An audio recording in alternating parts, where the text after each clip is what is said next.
All right, here we go. This is an update for the financial infidelity story. Hi, everyone. Not sure if anyone remembers, as it's been a few months since my last update, but I originally posted earlier this year about my husband, Joe, accusing me of financial infidelity because I had spent some of my own fun money / savings within our agreed upon personal spending limits on a gaming PC and home office setup, which then devolved into him unfairly accusing me of slacking on my personal appearance, career, and housework. And soon it came out that he'd been having an affair with a coworker, Amy, who had become pregnant. We separated right after that. He moved out and in with her. Prior chapters in the story are available on my profile if anyone wants to read from the beginning, or we have videos on them.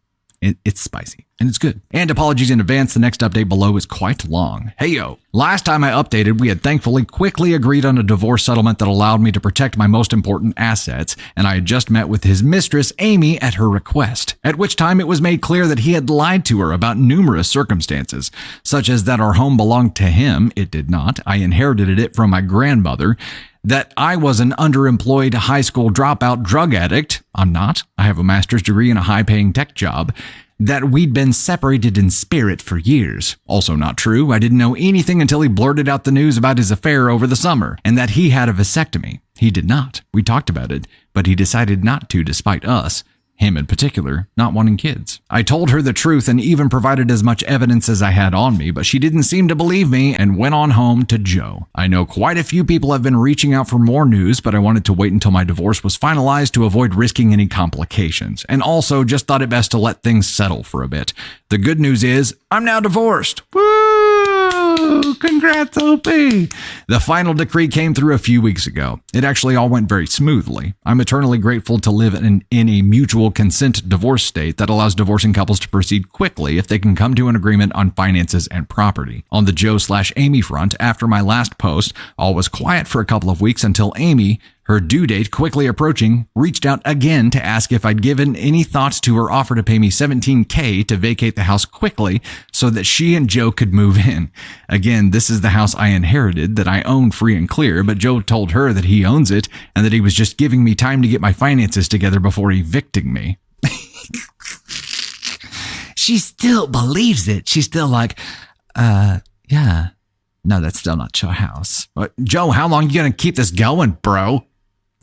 At this point, I decided to package up a lot more evidence of Joe's lies to send on to Amy. I sent her a copy of the deed and property tax records showing the house is in my name only. Ooh, what's she gonna do now, Joe? Oh, those are fake news. I sent her copies of my diplomas to prove I'm not a high school dropout. I sent her some info on various professional associations I am involved in and awards I have won to show I actually do have a senior level job and I'm not underemployed, as well as proof of my income. I sent her copies of all my drug test results for over the past 5 years. I have a drug-free workplace and have to test 2 to 3 times a year to show that I'm not an addict. I sent her time-stamped photos and text exchanges that show that Joe was still having a romantic relationship with me until July of this year. Nothing salacious, just photos of us showing G-rated affection, exchanging loving words over text, etc. I even found a text exchange from a couple years ago when we last discussed him potentially getting a vasectomy, with his final decision not to proceed with one. A couple days later, she responded. She believed me. Well, all you had to do was put together a whole freaking dossier with hundreds of documents with like timestamps and copies of actual legal documents for her to finally be like, oh, wow, this person isn't full of shit. However, in the end, it didn't matter as Joe convinced her he had lied for very good reasons. The way they both tell the story, they met at work and were incredibly drawn to each other in a way that felt inevitable. However, due to Joe being married, he felt that if Amy knew he was, to that point, happily married, she would either turn away from him and miss out on the love of a lifetime, or she would go ahead with an affair but be consumed with guilt. So to avoid either of these outcomes, and especially to save Amy from guilt, Joe decided to create an alternative narrative in which he was in a marriage that had ended for all intents and purposes years ago, in all ways but legally, because I was an uneducated addict who kept relapsing and couldn't get my life together. That was so she could essentially believe he was single. How noble of Joe to bear all the guilt alone.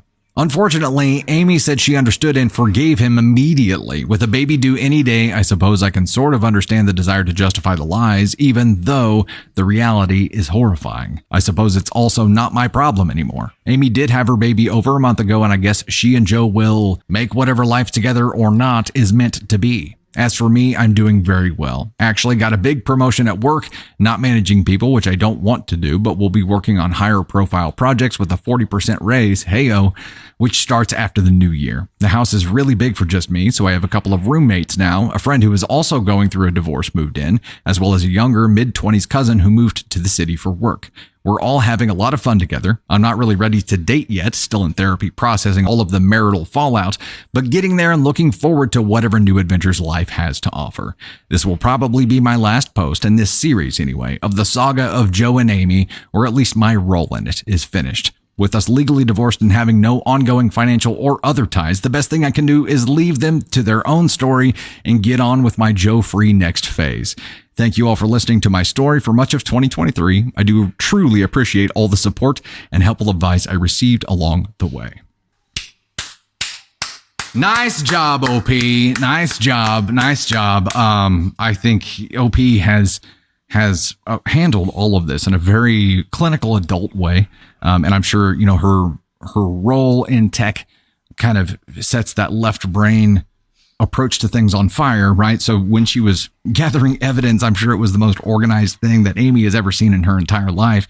The unfortunate part here is that the lag between sending the dossier full of evidence and when all of this broke the first time is that Joe had plenty of time to come up with a narrative for why he had lied. He had time to come up with a backup plan, a backup narrative to the narrative that he spun in the first place.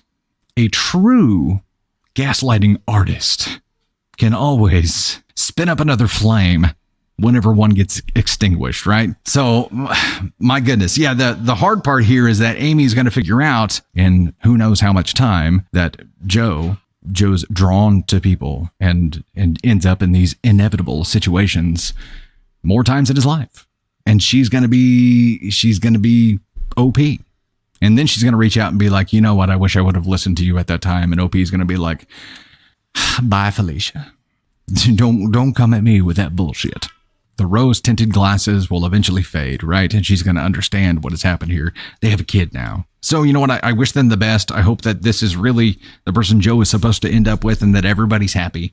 And especially OP handling everything as well as she did, being able to start fresh now and not being any rush, I think is a great place to be. So congrats, OP. I'm happy that you're able to move on to the next chapter of your life.